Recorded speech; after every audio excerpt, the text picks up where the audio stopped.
नमस्कार, बहुत बहुत स्वागत है आप सभी का न्यूज़ 18 इंडिया के पॉडकास्ट में। मैं हूं आपके साथ सुरभि शिरपुरकर।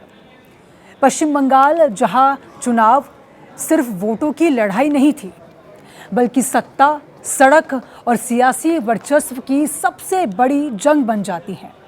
एक तरफ ममता बनर्जी जो लगातार चौथी बार सत्ता बचाने की लड़ाई लड़ रही हैं, तो दूसरी तरफ है बीजेपी, जिसने बंगाल को अपनी सबसे बड़ी राजनीतिक रणभूमि बना दिया है।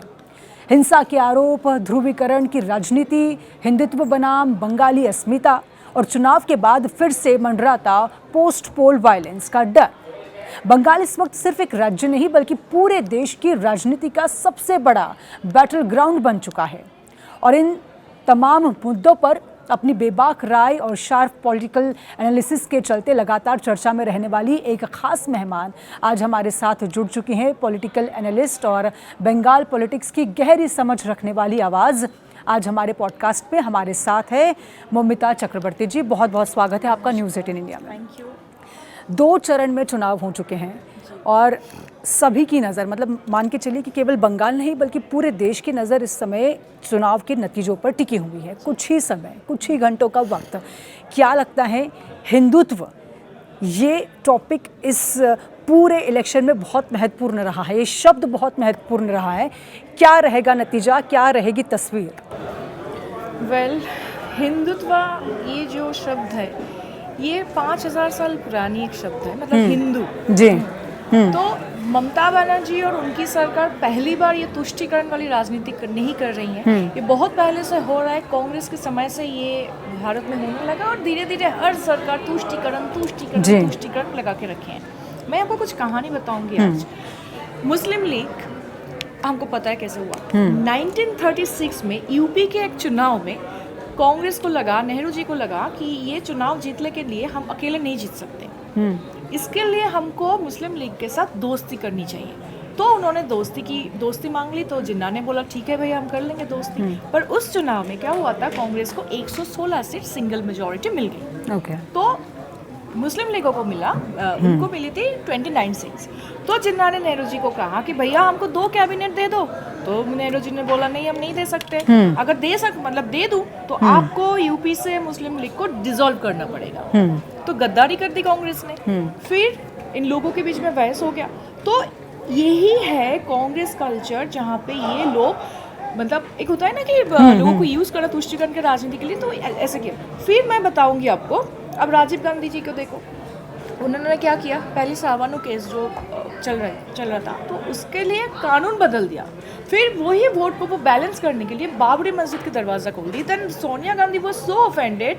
वो जर्नलिस्ट निर्जा चौधरी अपनी किताब में भी लिखी थी कि सोनिया गांधी ने कहा था कि Rajiv, if you can not convince me then how can you convince the people of India. तो वो उनके खिलाफ जाकर ये काम किया था। फिर हमने देख लिया कि लेफ्ट फ्रंट सरकार कैसे बंगाल में इस्लामिक फंडामेंटलिस्ट जो पॉलिटिकल प्रेशर है वही दबाव में आकर कितने सारे काम किया। मैं बताती हूँ आपको सुरभि जी। पहले क्या हुआ था कि दाऊद हैदर, वो बांग्लादेश से भाग कर यहाँ पे आ गया था बचने के लिए, क्योंकि वो भी मुस्लिम थे। पर बांग्लादेश में जो एक्सट्रीमिस्ट लोग थे वो वहाँ पे उनको मारने पर तुले हुए थे, तो वो यहाँ पे आ गए। तो ज्योति बासु की लेफ्ट फ्रंट सरकार उसको नहीं रख पाए बंगाल में, तो वो उसको जर्मनी में चले जाना पड़ा। वहाँ पे गुंटर ग्रास जो राइटर थे उनकी शरण में उनको मतलब रहना पड़ा। फिर मैं बताती हूँ तस्लीमा नसरीन के ऊपर अपना मतलब उनका मुंह काला करते हैं काली देकर। फिर उसका क्या बोलते हैं, उसको बिहेड करने का भी ऐसा नोटिस आई थी। तो उसको भी लेफ्ट फ्रंट सरकार नहीं रख पाए, तो उसको कलकत्ता से बाहर कर दिया। वही सेम चीज़ ममता बनर्जी कर रही है तुष्टीकरण के लिए। वो हिंदुओं को इनकार करते हैं, हिंदुओं को हिंदू नफरत जो वो दिखाते हैं। कुछ दिन पहले की बात बोल दिया कि हिंदू धर्म गंदा धर्म है। वो सुरभि जी खुद हिंदू की बेटी हैं, हिंदू महिला हैं। वो बैनर्जी है, हिंदू ब्राह्मण है। वो खुद जाके बोल रही है कि हिंदू धर्म गंदा धर्म है। This is so much insult to the entire Hindu community. और मैं ये भी कहूँगी कि हुमायूं कभी जो उनके टीम में पहले थे, तो उसने भी ये बोला था कि मैं 30% हिंदुओं को काट के भागीरथी की नदी में बहा देंगे। तो उनको सस्पेंड, ये लोग सिर्फ आईवॉश के लिए सस्पेंड किया था शायद। तो फिर इनके जो फिराद हाकिम है, इन्होंने बोले कि हम उर्दू चालू करेंगे बंगाल में। अरे भैया उर्दू चालू करेंगे मतलब बंगाली लोग बंगाली बोलना पसंद करेंगे या नहीं उर्दू बताएंगे? आप लोग अभी महाराष्ट्र में अगर किसी बोलती कि नहीं मराठा ही बोलना पड़ेगा, आप कोई और लैंग्वेज बोलो मत, या चलो वहाँ पे उर्दू बोलना है, मराठा तो चलती है ठीक है, मदर टंग में समझ सकती हूँ, बट वहाँ पे चलो उर्दू।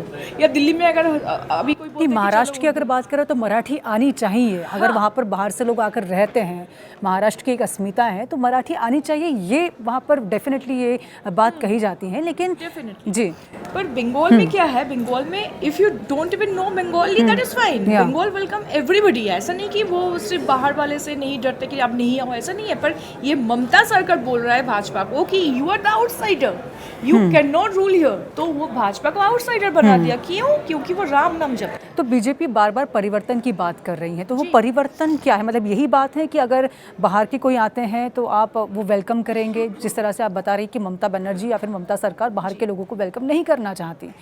तो अगर बीजेपी के राज में कोई बाहर का व्यक्ति आ रहा है, कुछ और हो रहा है, तो क्या उसको वेलकम किया जाएगा, ये आपका मानना है? परिवर्तन कैसे आप इसे डिस्क्राइब करेंगे? परिवर्तन, बंगाल की जनता परिवर्तन मांग रही है, क्योंकि बंगाल में संविधान खतरे में है, बंगाल में हिंदुओं की जिंदगी खतरे में है, बंगाल में महिलाओं की सुरक्षा खतरे में है, बंगाल में डेवलपमेंट खतरे में है, बंगाल की युवा बाहर भागते हैं। जहाँ पे भाजपा है वहीं पे वो लोग जाते हैं, तो युवा को लगता है क्यों ना हम भाजपा को इधर लाए। तो परिवर्तन जनता मांगती है, जनता चाहती है। भाजपा खुद से जाकर नहीं कहा कि नहीं भैया हमको परिवर्तन करना है, जनता चाहती है कि भाजपा उधर आए और भाजपा राज करे, ये जनता की मांग है। और भाजपा चाहती है, भाजपा भी आना चाहती है, क्योंकि भाजपा को वो डेवलपमेंट करना है, लोगों के लिए काम करना है, जनता के लिए काम करना पड़ेगा उनको, ये उनको भी पता है। तो जनता ने देख लिया कि ममता बनर्जी कैसे तुष्टिकरण की राजनीति करते हैं। वोट के पहले उसका ऐसा होता है कि वोट के पहले ममता बनर्जी बोलते कि ये दोस्ती हमने ही तोड़ेंगे, और वोट के बाद उनका हो जाता है कि छोड़ दो आंचल जमाना क्या करेगा, क्योंकि वो माइनॉरिटी के लिए भी कुछ नहीं कर पाए, लॉजिकल डिस्क्रिपेंसी नहीं ला पाए, सीए नहीं कर पाए, फिर बैकवर्ड क्लास जो मुसलमान के लिए रिजर्वेशन भी नहीं ला पाए, तो माइनॉरिटी भी अभी उनके अगेंस्ट जाने लगे। और सुरभि जी, मैं आपको और एक इम्पॉर्टेंट बात कहना चाहूँगी, वोटर्स 2 टाइप का होता है, एक है सपोर्टर और दूसरा होता है बेनिफिशियरी। जो सपोर्टर्स है ममता बनर्जी के, वो भी एक, उसमें भी 2 टाइप का होता है। एक की ब्लाइंड, नहीं ममता बनर्जी ही मुझे चाहिए, चाहे ना वो कितना भी खराब काम करे, उनको ही हमें चाहिए, वो उनके लिए वोट करेंगी। पर दूसरे सपोर्टर्स थोड़ा मतलब क्या बोलते हैं, हेजिटेशन मूड में है कि हमको वोट करनी चाहिए या नहीं करनी चाहिए उनके लिए। पर जो बेनिफिशियरी है वो तो लगता है कि नहीं भैया हमको तो लक्ष्मी भंडार मिल रहा है, हमको 1,500 युवा साथी मिल रहा है, तो हम ममता के साथ। तो क्या जिस तरह से आपने बात कही कि लक्ष्मी भंडार स्कीम की बात कहे या फिर वुमेन सेक्टर, कई सारी ऐसी स्कीम्स ममता बनर्जी ने वहाँ पर महिलाओं के लिए कहीं ना कहीं प्रावधान किया है, तो क्या ये गेम चेंजर साबित नहीं हो सकता? आपको नहीं लगता? क्योंकि ममता दीदी, ये नाम itself is like a favourite name for women. वहाँ पर आपको मैं 1,500 रुपये आपके बैंक पे ट्रांसफ़र करती हूँ, बदले में मैं आपको बोलती हूँ आपको मैं कोई सिक्योरिटी नहीं दे सकती हूँ। आप क्या कहोगे कि आपको 1,500 चाहिए, या रात को आप न्यूज़ चैनल सब घर जाओगे, आपको सेफ्टी चाहिए? आप कौन सा, आप खुद एक महिला हो, आपको क्या चाहिए? आपको 1,500 रुपये सेफ्टी चाहिए। तो वही मैं कह रही हूँ कि जो लोग सिर्फ प्रकल्प में जीते हैं उनके लिए ममता बनर्जी से ज़्यादा अच्छा कोई बन ही नहीं सकता। पर हाँ, जो लोग समझदार हैं, समझदार औरतें जो हैं, महिलाएं हैं, उनको सिक्योरिटी चाहिए। महिला मरना नहीं चाहते बंगाल में। हम महिला मतलब जो कम्युनिटी है बंगाल में, वो पार्क स्ट्रीट नहीं देखना चाहते हैं, वो आरजीकर नहीं देखना चाहते हैं, वो कालियागंज, कूलतली, हांसखाली ये सब नहीं देखना चाहते हैं। वो नहीं सुनना चाहते हैं कि कोई भी रेप के बाद ममता बनर्जी कहे कि वो प्रेग्नेंट थी, कोई भी रेप के बाद ममता बनर्जी कहे कि इनके साथ लव जिहाद हुआ है। ये लोग सुनना नहीं चाहते हैं। लोगों को लगता है कि नहीं, अभी समय हो चुका है, महिलाओं को सिक्योरिटी दी जाए, युवाओं को डेवलपमेंट की ज़रूरत है, और पूरे बंगाल को सुरक्षा चाहिए होता है। वो महिला के लिए भी सुरक्षा चाहिए और पुरुष के लिए भी सुरक्षा चाहिए, क्योंकि ममता बनर्जी ऐसी इंसान है जो विरोधी नेत्री के हिसाब से बहुत माहिर थे। We all want to see her again as an opposition leader, but now she is the system she was fighting for couple of years back.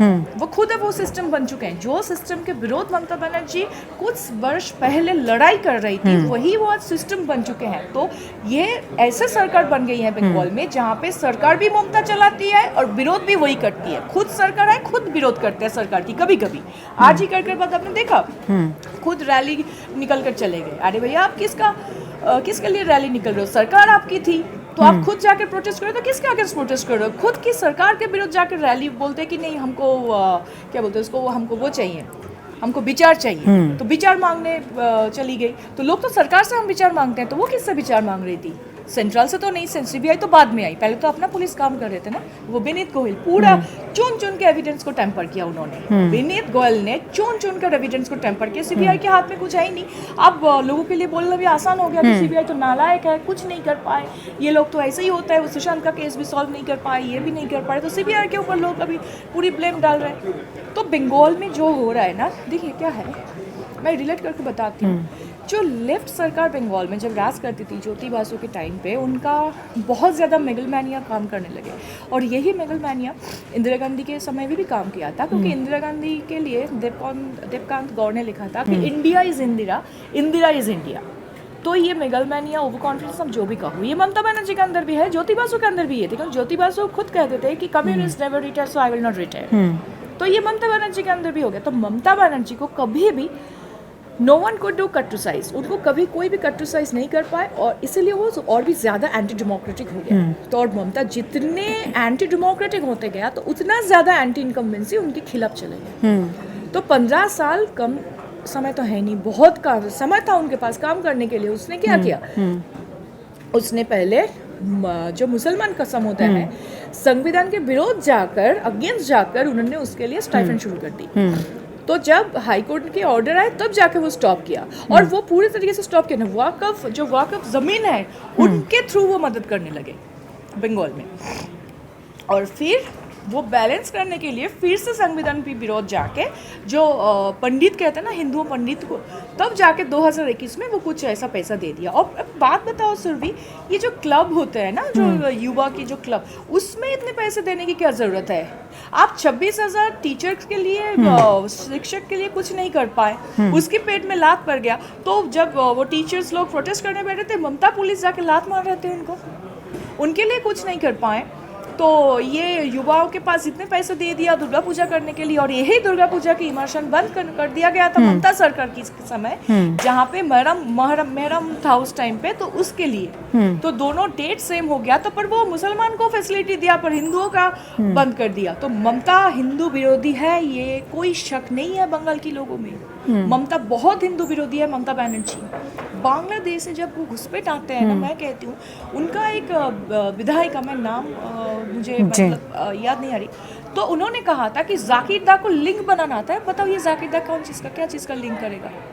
ऐसा तो लिंक क्या करेगा? आधार कार्ड या वोटर आई कार्ड, ऐसा ही तो होगा ना। तो बांग्लादेशी लोगों को चुन के वो लोग ऐसा आधार कार्ड बना देते थे।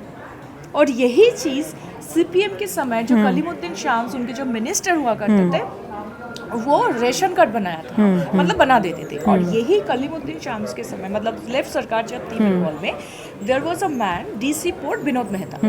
तो क्या हुआ था सॉरी, एक बार आइडेंटिफाई हुआ था कि कुछ घुसपैठ आए, ये कहानी बता रही है। तो फिर विनोद मेहता गए पोर्ट में, तो एक घुसपैठ से ही कोई एक उसको पहले मार दिया, मतलब ऐसा पीटा, फिर उसको एक ड्रेन में गिराया, उसका आँख ले लिया, फिर उसको हत्या कर दी।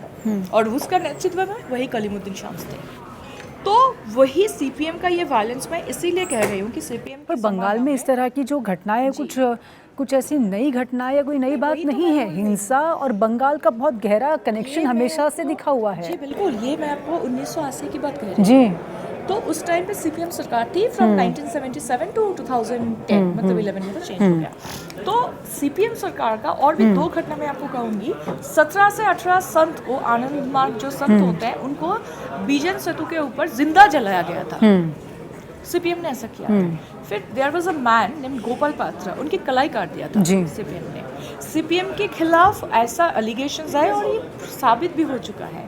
मोड़ी झापी के बारे में आपने सुना होगा, थाउजेंड्स ऑफ इस लोगों को जलाया जी। गया था। फिर शाही बारी में एक बेटे को उनके माँ के सामने मार के उसके खून से चावल मिला के उसको जबरदस्ती खिलाया गया था। ये सब पागलपंती कौन सरकार करेगी? लेफ्ट ने दिखाया था ऐसे ब्रूटल सरकार। वही तो ट्रेनिंग ग्राउंड है, क्योंकि तृणमूल कांग्रेस का जन्म हुआ था कांग्रेस की गर्भ से और इसकी पालन पोषण हुआ सीपीएम से। ट्रेनिंग ग्राउंड भी सीपीएम हो चुका है और ममता बनर्जी खुद कांग्रेस से है। तो वायलेंस और बंगाल और ममता बनर्जी, इन तीनों का गहरा कनेक्शन है, ऐसा आप दावा कर रही हैं या फिर आरोप लगा रही हैं? बंगाल की जनता बोलती है। ओके, तो बंगाल में जिस तरह से रिजल्ट आने वाला है, तो पोस्ट पोल वायलेंस का भी डर चुनाव के बाद नजर आ रहा है क्या? बहुत ज्यादा है, बहुत क्या ज्यादा क्या होने की संभावना आपको नजर आती है? पहले जो हुआ था पिछले 5 साल में जितने सारे चुनाव हुए थे, मैं 2021 से अगर बताऊंगी तो 21 का विधानसभा हमने देखा था। उसके बाद क्या हुआ था, बहुत सारे माँ की गोद खाली हो गया था। जी। वो हर पार्टी का लोग मरे थे, बीजेपी का भी मरे थे, टीएमसी का भी मरे थे, पर एक्चुअल हुआ था तो टीएमसी से। तो उसके बाद 2 इलेक्शन गया, एक था 2023 का पंचायत और एक 24 का आपका लोकसभा। ये दोनों में Mamata Banerjee was not serious, क्योंकि she knew it very well कि ये सरकार परिवर्तन की चुनाव नहीं होने वाला है। तो पंचायत के समय भी वो ज्यादा एक्टिव नहीं थी, क्योंकि उसको पता है कि इसमें हम मतलब हार भी जाते हैं तो डजंट मैटर। तो 24 के समय में क्या किया, तो वो तो लोकसभा है, तो पूरे भारत में एक नैरेटिव तैयार हो गया कि if Bhajpa comes in power that means ये लोग देश को बांट देंगे, देश को बेच देंगे, संविधान को तोड़ देंगे, परिवर्तन कर देंगे। तो भाजपा वाज लिटिल साइलेंट, ज्यादा कुछ बोला नहीं। ओके। पर इस बार ममता बनर्जी जो कर रही है कि वो इमोशन को लेके खेलती है कि नहीं भाजपा आते हैं तो आपकी मछली बंद कर देंगे ये। तो आपने जो सवाल पूछा है कि पोस्ट पोल इलेक्शन में क्या होगा, ये सारी चीज़ मेरे को बोलने का एक ही मकसद है कि पोस्ट पोल अभी जो होगा थोड़ा सा कंट्रोल्ड हो सकता है, क्योंकि अभी election commission of India has taken the charge. That's why they sorry वो अभी बदल किया है लोगों ऑफिसर्स।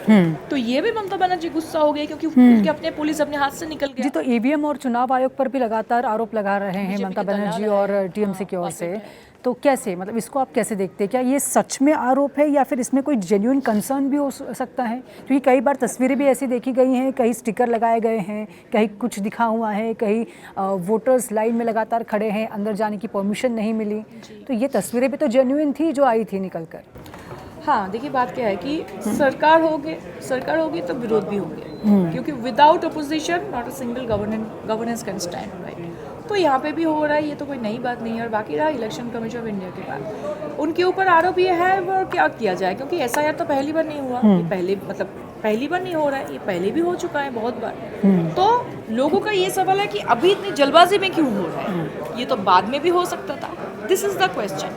अब मेरा तो ये कहना है और मानना है कि अभी क्यों नहीं, तो क्यों वेट करना क्यों है, क्योंकि अभी बंगाल का इलेक्शन जो है, इलेक्शन कमीशन को लगा होगा कि वहाँ पे जो बहुत सारे फेक वोटर्स रह सकता है, जो कि चुनाव का पूरी जो मैप है चेंज कर सकते हैं। तो ये बीजेपी के लिए काम थोड़ी करते हैं, this is a constitutional body, इसको ऐसे नहीं कर सकते किसी ने। और जो इलेक्शन कमीशन ऑफ इंडिया है, जैसे कि प्रेसिडेंट द्वारा अपॉइंटेड होते हैं, वो कैसे भाजपा के दलाल हो सकते हैं भैया? ये तो मुझे बात समझ में नहीं आती। ममता बनर्जी कुछ भी बोल देते हैं, अगर वो कुछ अगर बोलते हैं कि नहीं वो चोर है, मान जाए क्या कोई भी अगर लीडर चोर है, ममता बनर्जी के बात का कोई भरोसा है? जो विष्णु को माता बोलते हैं, बंगाल के लोग तो उसको कभी कभी तो लोग ऐसे पागल भी बोल देते हैं, कहना नहीं चाहिए, आफ्टर ऑल सीएम होते हैं, पर बंगाल के लोग खुलेआम उनको पागल बोलते हैं। ये मैं नहीं कर रही हूँ, ये बंगाल के लोग कभी कभी बोलते हैं, बट आई हाईली प्रोटेस्ट। ऐसा कोई भी चीफ मिनिस्टर को नहीं बोलना चाहिए, पर बंगाल के लोगों के सामने वो अपनी इंप्रेशन ऐसे बना दिया। तो बंगाल के लोगों की बात अगर कर रहे हैं आप, खासतौर पर महिलाओं की बात करें, युवाओं की बात करें, इस बार उनका मूड कैसा लगा? क्या दिखा आपको? क्या परिवर्तन संभव है? क्या जो खातों में पैसे आ रहे हैं उससे वो संतुष्ट हैं, खुश हैं, बस उसी में टाइम निकल जाएगा आने वाला समय भी? क्या है मूड? जी, क्या है कि मैं पहले ही बोला कि वोटर्स दो टाइप का होता है, एक सपोर्टर्स, एक बेनिफिशियरी। जो ममता बनर्जी जिनके लिए ब्लाइंड नहीं, वो मतलब मैं अंधी हूँ ममता के लिए कि अरे बाप रे ये तो ममता मेरी माँ है, मेरी जान है, वो अलग बात है। पर कुछ लोगों के लिए ऐसा होता है कि नहीं ये ममता निर्ममता की सरकार चलाती हैं, ये ममता के अंदर कोई ममता बची नहीं है, वो तो डेफिनेटली भाजपा को वोट करेंगे। लेफ्ट को भी कर सकता है, कांग्रेस को भी कर सकता है, बट चांसेस आर हाई कि this time BJP comes in power and Bengal के लोग बोले पाल्टानो दरकार, তাই बीजेपी सरकार, that means change is needed and we want BJP सरकार भाजपा से। तो भाजपा का स्ट्रेंथ इस समय क्या नज़र आता है बंगाल में? 3 फैक्टर मैं देखती हूँ। एक तो है सबसे पहले महिला, दूसरी मोदी, तीसरी मशीनरी। और यहाँ पे जब मैं मशीनरी की बात करती हूँ, Okay. I don't talk about guns and the sticks. Machinery मतलब टोटल ऑर्गेनाइजेशनल स्ट्रेंथ, जो भाजपा का बहुत ताकतवर है। तो काउंटिंग डे पर सबसे बड़ा सरप्राइज क्या हो सकता है बंगाल की जनता के लिए, देशवासियों के लिए भी, क्योंकि बंगाल चुनाव एक बेहद महत्वपूर्ण और एकदम हॉट टॉपिक बन चुका है, तो क्या सरप्राइज रहेगा, क्या लगता है? May be the new CM, अगर उस दिन अगर भाजपा न्यू सीएम अगर जीत पे पावर में आती है, तो अगर सीएम का मतलब Bengal people is actually waiting to see the name of the new CM of Bharatiya Janata Party in west Bengal. जी, new CM face of Bharatiya Janata party. yes. Okay. वो अभी तक वो तो फेस पहले रिवील नहीं करते, पहले रिजल्ट हो जाता है बाद में। तो ये हर लोग अभी चाहते हैं कि हमको परिवर्तन चाहिए, मतलब most of the people, not the TMC supporter of course. ठीक है, आपको एक आखिरी सवाल पूछना चाहेंगे कि ये लगता है आपको कि नेशनल पॉलिटिक्स का सबसे बड़ा बैटल ग्राउंड इस समय बंगाल बन चुका है, और जिस तरह से आप हमेशा से जुड़ी हुई हैं बंगाल से, आप बॉर्न वहाँ पर हुई हैं, बेहद करीब से देखा है आपने बंगाल को, समझा है, वहाँ की माटी को आपने समझा है, क्या रहेगा परिवर्तन और क्या रहेगा इस बार बैटल ग्राउंड? मतलब I was born in Bengal but my brought up was in all the state, other states in Bharat, in India. मतलब मैं हर स्टेट्स में मेरा थोड़ा थोड़ा करके हुआ है पढ़ाई वगैरह, तो हर स्टेट मैंने देखी। तो बंगाल का क्या है ना, एक खासियत है, पहली महिला डॉक्टर भारत की बंगाल से, कादम्बिनी गांगुली। ओके। पहले कैपिटल हुआ करता था जी भारत की, है ना। तो बंगाल हर जगह से माहिर है, तो हम चाहते हैं कि पॉलिटिक्स में भी माहिर हो जाए। पॉलिटिकल भी कितने सारे, ममता बनर्जी खुद एक स्ट्रीट फाइटर है, सबसे बड़ी लीडर मैं कहूँगी अभी भारत में, उनकी जैसे पॉलिटिकल कोई लीडर है ही नहीं। एक महिला लीडर, अगर कोई भी अगर आप पूछे भारत की महिला लीडर, तो ममता बनर्जी का नाम सबसे पहले दिमाग पे आएगी। और यही ममता बनर्जी, मैं थोड़ा सा अप्रिशिएट भी कर देती हूँ कि यही ममता बनर्जी, मैं सन भूल गई हूँ, याद नहीं आ रही, तो एक बार 100 इन्फ्लुएंशियल पीपल ऑफ यूनिवर्स, मतलब पूरी दुनिया से 100 लोगों में से वो आई थी। तो हम तो बंगाल को नहीं डाल सकते कि पॉलिटिकल आइडियोलॉजी डिफरेंट हो सकते हैं, पॉलिटिकल पावर उनके पास है, ठीक है, उनका काम कुछ गड़बड़ होती है, ये अलग बात है। I can not deny the contribution she has made, being the one of the 100 people, powerful people in the world. बिल्कुल। तो और एक बंगाल का खासियत है रसगुल्ला, अगर कोई भी लोग जाते हैं तो जी जी बिल्कुल। तो हो सकता है कि इस बार बंगाल का लोग गाना गाए आफ्टर फोर्ट के रंग दे तुम गेरुआ। अच्छा, तो रसगुल्ला आप कह रहे हैं कि गेरुआ जैसा आपने जिक्र किया है ना, जो रंग आपने जिक्र किया है, तो आपको लगता है कि रसगुल्ला इस बार बीजेपी की ओर जाएगा, बीजेपी की जनता या बीजेपी की कार्यकर्ता और बीजेपी के खाते में आएगा रसगुल्ला? बंगाल में एक दुकान है केसी दास, तो भाजपा को तो मुझे लग रहा है कि भाजपा को अभी से, अगर भाजपा इज सो कॉन्फिडेंट, तो अभी से वहाँ पे वो भगवा रंग का रसगुल्ला बनाने की ऑर्डर देनी चाहिए। तो हर लोग वहाँ पे जो भाजपा है तो वो भी खाएंगे वो भगवा रंग वाला जो ऑरेंज कलर की रसगुल्ला, क्योंकि वो बना देते हैं। और गोलगप्पे भी मिलते होंगे, बंगाल का खाना बहुत माहिर है। तो इसीलिए मैं आपकी ये शो के जरिए कहना चाहूँगी कि ऐसा बकवास है कि भाजपा आती है तो मछली बंद हो जाएगी, मांस बंद हो जाएगी, ऐसा कुछ नहीं होने वाला है। You all of the Bengali people, you can have your fish, you can have your mutton, chicken, egg, whatever you want. Okay. No restrictions. No restrictions. आपकी तरफ से ये बिल्कुल बता दिया गया है, फाइनल, फुल एंड फाइनल। चलिए, बहुत बहुत शुक्रिया। तो बंगाल सिर्फ एक राज्य नहीं बल्कि भारत की राजनीतिक दिशा तय करने वाली सबसे बड़ी प्रयोगशाला बन चुका है इस समय, और आज की बातचीत ने उस राजनीति के कई ऐसे पहलू सामने रखे जिन्हें समझना बेहद ज़रूरी था।